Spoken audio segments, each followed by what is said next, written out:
All right then.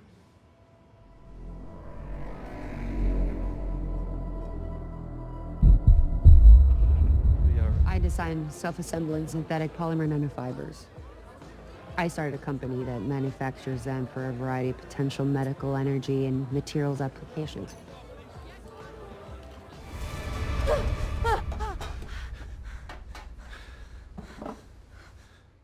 The Netflix adaptation of Three-Body Problem is a bigger crime against humanity than Yevgenia herself. D. Benioff and D. B. Weiss continue to prove their inability to write something of value when they don't follow the source material, as after a steady and steep decline in quality of Game of Thrones seasons, once they ran out of books, they decided to take an amazing sci-fi novel and trilogy and made every aspect of it dumber and duller. These two words perfectly capture the final product, and at this point I'm convinced it's what their initial stands for. If you couldn't tell from the intro, I'm upset. I love the original books, and the travesty they call an adaptation is full of missed opportunities, and the fact that we were so close to getting a high-budget, high-concept sci-fi series telling a great story with an incredible universal message, and this is what we got, has me wishing for a Trisolarian invasion as well.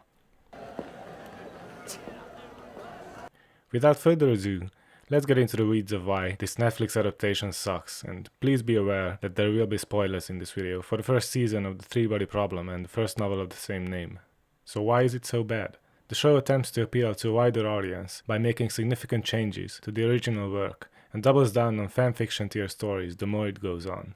And it's even more infuriating as the series shines when it keeps faithful to the book. Many, if not all of its standout moments are what were changed the least, but unfortunately, even these scenes and concepts are hurt by the writer's original ideas. Before we get started on the awful pacing, nonsense changes to the book, lack of nuance, and the painful simplification of the story, we have to talk about some main characters. Some of the most obnoxious, unlikable, and more importantly, the least credible humans I've seen on screen. The creators decided to split the main character of the first novel, Wang Miao, into the most Netflixified cast imaginable. A group of friends pretty much fresh out of college, who almost all happen to be geniuses, armed with all the right tools to artificially move the plot forward. Not only do they keep moving the plot forward in contrived ways, the plot seems to revolve around them completely, as some of them are presented as literal unmatched brainiacs that are vital to every major operation carried out by Earth, and are constantly sought after by Wade, who I guess represents a weird world government body that is above the law. We'll get to him later. Every time the show presents an obstacle, there's a main character to fill the perfect gap. When we need sci-fi magic, we have Nanotech Girl. When we need someone to provide exposition to the audience and solve a scientific problem no one has ever solved before, but quicker than anyone else, otherwise the viewers might get bored, we have this girl. When we need a guy that is terminally ill but jaded just enough to want to end his life, make him smart but not genius level smart, who has some kind of connection to Earth that will prevent him from betraying us, we have this guy. Cancer Guy also needs a lot of money for us to force a completely different plotline from the third book onto him. We have this guy and kill him, I guess. And they all happen to be best friends. Like, what? It's all so convenient and predictable, and it's such a shame because it ruins one of the greatest aspects of the book, which is that characters aren't superheroes, they're humans. Some of them aren't that interesting necessarily, but that's always balanced out by the insane things that happen around them. Or the more interesting side characters like Dashi, aka Clarence in the show.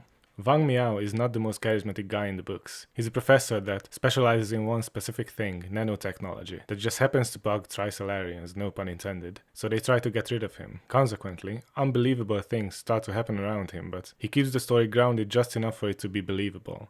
One of the main themes of the novel is that no one human is superior and special. It isn't about one guy who is smarter or someone who dares to get it done. Almost every human achievement in the books is a collective one, affected by luck, talent, circumstance, and more importantly, cooperation. Very quickly, I'd like to mention that this is a brand new YouTube channel with only 2 videos, so the majority of my audience are people who aren't subscribed. So please, if you enjoy my content, hit that sub button while I insult these talentless hacks for a few more minutes. Now back to the video. So we have Jin Cheng and Augie, who solve every problem in a second. And we have this guy, who can be summed up as comic relief plot device. His sole purpose is to crack some jokes and leave behind some money for Cancer Guy. And Cancer Guy plays the role so well, but his plotline feels incredibly out of place and, again, just too convenient. But we'll get to pacing and such in a bit.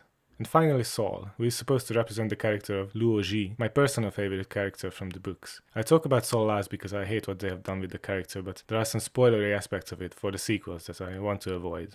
Let's start with Augie. I mean seriously, who thought she should be the lead character for this show? She's petty, bossy, obnoxious, belittles everyone who thinks differently. She constantly feels she's at a moral high ground and cannot shut up about it, and she is in no way believable as a one-in-a-billion smart nanotech scientist. She's the average Netflix writer's idea of a modern female power fantasy. A sassy, pretty, smarter than everyone, wine-drinking independent woman. And the result is the most unlikable protagonist since She-Hulk. And even worse, the books are filled with incredibly smart, independent women, with nuanced personalities and backstories. They could have just adapted the book? Outlandish idea, I know. Augie continuously chooses to help Wade, only to then proceed to judge anyone who does the same. And when she is presented with the not-so-complex moral dilemma of it's them or everyone on the planet, she shrugs it off and continues to antagonize all who dare to work on a solution. Adding to the pile is the fact that she acknowledges that her work is important. Hundreds of employees and her company depend on her. The fact that her company's board would be right to fire her after the shutdown, only to then proceed to have this cringy girl boss moment out of her screwing over Mr. Evil corporate guy and leaking nanotech in one of the most cliché scenes in the show. Way to go, writers, on the consistency of your message. Instead of Augie, why not focus on Yevgenia? She's the second protagonist of the book, as the plot describes events in the past and the present simultaneously, and the show decided to cut out some of her best moments that provide plenty of food for thought and moral dilemmas and are exactly the scenes that elevate her character to greatness. Yevgenia in the show started out excellently, but the writers decided to avoid all risk of critical thinking by removing any moral grey area around her, further showing how D&D are painfully one-dimensional when it comes to characters. For example, why remove the part where she marries her superior, lives in an unhappy marriage and literally murders her husband and her boss in order to conceal what she has done with the signal, inviting the alien invasion? Why remove the fact that she was well aware and pretty much okay with her daughter ending her life for her cause? Simple. In Netflix terms, characters are either victims or oppressors and aggressors. Yevgenia is a victim of society and the brutal revolution. Her betraying Earth is maybe not justified but at least understandable for the viewers. But when the consequences of her actions start to outweigh her victimhood, the show tries to redeem her by making her literally turn against the Trisolarians, going against the entire character arc and making her look stupid because victims can only be good people, I guess. The first things she saw from Trisolaris was that they will come and they will conquer and likely destroy humanity. She put out the signal anyway. Why the hell was she surprised about the UR bugs fiasco? Why the hell did she suddenly decide that it was maybe wrong to doom all of humanity single-handedly? Jean Chang, another made-up character, is also a victim of becoming a walking plot device, as her job is to be a quirky smartass who solves every problem on a whim, and to make the show seem smart by presenting the viewers with cliché scenes where the smart character delivers exposition to the dumb character or characters. Problem is that we, the audience, are treated just as dumb in these situations, and she comes up forced and oftentimes annoying. The show continuously simplifies and compresses the more complex parts of the book into very short segments, without much explanation, and finds itself in a convoluted hole, which is where Jin Chang comes to the rescue to explain it all. Unfortunately, she also has more chemistry with the brain than either her boyfriend or cancer guy, so it is very difficult as a viewer to genuinely care about her. The actors are trying, especially cancer guy, but in the end it feels also pointless without proper setup and character build-up. The biggest fake shock moment in the series is when comic relief plot device gets killed. I think the writers were trying hard to prove that they still got that Game of Thrones edge, and any major character can die at any second, but the problem is this is not Game of Thrones, and this guy is not a main character from the get-go. There is no major plot point in the series that he's a vital part of, at any point. At first I thought he was going to be the gamer guy who goes into the VR world and plays out that part of the story, but no, that's also Jin Chang. He was just there to crack some jokes and move the plot forward, show the audience that the alien supporters are willing to kill. So they fabricated a Game of Thrones-like moment without the satisfying setup and actual shock value of Game of Thrones. He actually kind of goes against the tide as well, because he and Cancer Guy are also used to provide screen time for Soul, another made-up character, as he has no purpose in the story until the very end. But their scenes and pretty much every other Soul scene, with Cancer Guy and Augie, irredeemably undermine the character arc of Luo Ji, who Soul is supposed to represent from the books. Not gonna go into details with this due to spoilers, but Luo Ji is supposed to be incredibly jaded, detached from humanity and regular emotions. He's supposed to be careless, emotionless, and very smart but lazy enough not to exploit his potential. Soul is none of that. He isn't presented as particularly smart. He's kind of a dumbass actually in most scenes, but he's a caring, loving friend with strong emotional attachments to all the major characters. He gives advice, he comforts others, he grieves, and the show has to somehow retcon all of that if they want to be faithful to the storyline, but obviously they are not trying to do that at this point. The fact that he sleeps with some girls and doesn't return every phone call doesn't excuse the 180 they are trying to set off with the last episode that is already showing him act way differently than all the previous episodes. Oh, and I should talk about Wade as well. Another great example of not understanding the source material from the writers. What's amazing to me is that the main theme of the novels is global cooperation. We see the workings of governments trying to deal with the fact that an alien invasion is coming. We see grievances put aside, alliances formed, petty grudges held, human mistakes left and right, everyone trying to be on top of the situation without anyone succeeding. It's very intriguing and would have made for an amazing, exciting part of the series if the writers didn't decide to just shove all of that aside and present us with this Wade character, has ultimate authority, calls all the shots, and leads every operation and idea for Earth's survival. He makes the whole show that is already far from believable, even less so. He feels like a character out of a comic book. He assembles people, makes up battle plans, and acts like someone straight out of a superhero movie. In fact, he's pretty much a carbon copy of Nick Fury from The Avengers. Unfortunate, as one of the wonders of the books is, even though it is very high concept science fiction, with aliens, flying brains, invisible threads and so-ons, the story is actually kind of believable as a reader, especially the human elements. The way governments act in the book is exactly the way I imagined governments would operate in a similar situation, and it is fascinating to read. Instead of that, we get cliché Nick Fury Onion Knight as team leader, who is a quite different character from the third book. What's funny to me is that, according to the creators, the reason they changed the main characters and brought the story to the West instead of China, as in the books, is for the story to feel more global and inclusive. But they messed it up so bad that in the show it feels like every event revolves around the same 5 people, resulting in an end product that is constrained, forced and boxed, and much less global than the book.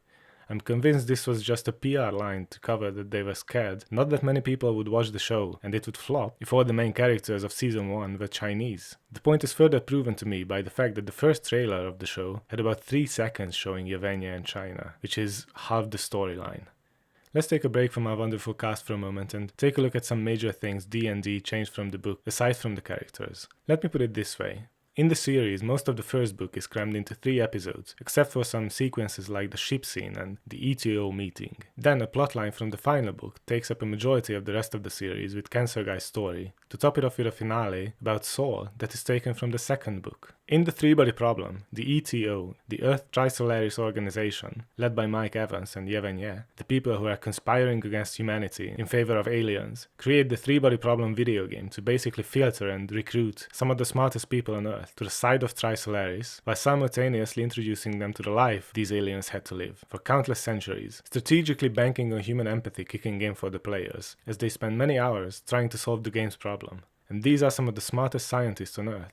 ETO has this genius idea of presenting an unsolvable problem to them as a task. As the more players get into it, the more likely they will sympathize when coming to the conclusion that the imaginary planet they were trying to save is statistically destined to be destroyed one day, along with all the inhabitants, which is when it is revealed to them that these beings exist. Of course, the show does not ponder on such matters. Rather, they present us with this annoying kid who is supposed to represent the Trisolarians, and in case her cries for help and whining wasn't enough, she literally spells out, "You have to save me," to our characters, only to be followed by Sophon Lady and the annoying kid delivering further exposition in order to make sure the viewers can keep their brains turned off for the entire show. Just another instance of oversimplifying the material and treating the audience as if they are stupid.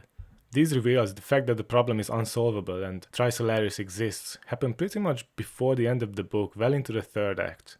Instead of actually taking their time to flesh out this idea, our lovely creators cram almost the whole book into 3 episodes, rushing the game and revealing the ultimate twist of Trisolarian aliens way too soon, and the result is that not only is it unbelievable for the characters to actually care about and believe the story, we as viewers feel the same. The idea seems outlandish and sudden, with this random woman and Jin delivering exposition right into our faces every time a remotely complex event happens. The show treats the audience like dumb kids who need instant gratification whenever a mystery occurs, killing the most basic premise of good suspense, which is proper build-up and climax. Whenever we are presented with a problem, our magical all-knowing ladies arrive with a solution, at least within an episode. While reading the book, we are genuinely invested in trying to solve the unsolvable problem, just as much as our main character. The virtual reality parts are almost episodic, scattered throughout the entire book, and the resulting experience is that the readers feel like they are in a giant conspiracy, with little to no clue about the specific parties in it. One piece of the puzzle is Yevgenia's past, One is the video game, and one is present-day events, like the numbers, the dead scientists, and ETO's shenanigans. The final act of the book profoundly leads all these plotlines into the climax of the ship sequence and Wang Miao's, or in the show's case, Jin's, infiltration of an ETO meeting, resulting in tragedy. With the show rushing the main story, they resorted to adapt a profoundly sad and very personal storyline from the third book, with the show's original characters filled in, to add an emotional weight to the show, or in other words, something to cry about. And the switch to this storyline is just as jarring as it sounds, and since the episodes rushed events like the VR world, the countdown and the alien reveal, this love story is not only badly told but feels odd, weightless and out of place. Coupled with the fact that Wade comes up with the idea of a spy infiltration mission out of nowhere with zero setup, the whole story feels more outlandish and jarring than the alien invasion itself. This strangely makes the viewers kind of forget that such an invasion is actually happening sometimes. The reason such a personal story works in the books is because at the point of book 3, the readers have experienced some insane global events and almost unfathomable spectacles, and it feels like a breath of fresh air to concentrate on a hopeless lonely man preparing for his death, and an ambitious and smart woman trying to make a difference. None of that is earned in the show. The viewers had no time to digest the invasion and its consequences, and it's such a weird choice to blow their loads so early in the storyline, which would have made an amazing first few episodes for a final season. The show also manages to make one of the best sequences from the first book infinitely worse, with the dummification of the ship scene. They spend zero time showcasing the workings of ETO, their structure, goals and purpose, and the factions within it. ETO's goal is to make the Trisolarian invasion easier and make every effort to halt the planet's attempts at defending itself. But the organization is made up of mostly scientists and burnt-out geniuses. They aren't just simple sheep who just treat the aliens as some old-school god. There are factions within the group, with people who want the destruction of humanity, others who want the aliens to save humanity, and others who just want to survive at the expense of everyone else. Instead of that, and trusting the viewers to judge a more complex situation, the show shoves a forced, cliché, quote-unquote moral dilemma into the situation, by making the ETO as cool and putting a bunch of kids onto the ship, as it would be a no-brainer for the viewers to cheer for the protagonist when the ship gets sliced up otherwise, as we have no idea who these people are. And I get why many people who didn't read the book like this scene. It is well done and shocking and terrifying, but the wasted potential is just too great to be ignored and shows the laziness of the writers. And that goes for a lot of the other episodes and scenes. Clarence, or Dashi, is fun and well acted. Yevenye's story is amazing until the second half. Some of the visuals are breathtaking. Wade is charismatic and Kensurgai's performance is heartbreaking. But it pains me to see all of the wasted potential, with terrible characters, all over the place pacing, and nonsense changes to the book. The way the show treats us like idiots, dumbing down every concept, because all they should have done to make a masterpiece was to take the same budget and just make an actual adaptation. Follow the source material that has already stood the test of time and had been proven to be great. Look at it this way. D&D have the audacity to think their original ideas are not just comparable, but on par with a story that has sold millions of copies worldwide and is considered a contemporary sci-fi classic. The fact that they took the books, sliced them up, changed the characters, and simplified the plot is a testament to their egos, as they clearly think their story was more worthy of being told on the screen than the original. But please, if you disagree, do so loudly, as there's a comment section for it just below this video, where we can talk about the series and the books and even more, or you can just insult me on my taste in science fiction and TV shows. I also made a video about Dune Part 2, so check it out if you are interested in the subject. Lastly, if you enjoyed this video, please press the like button and subscribe. It would really help me grow this channel, and see you soon.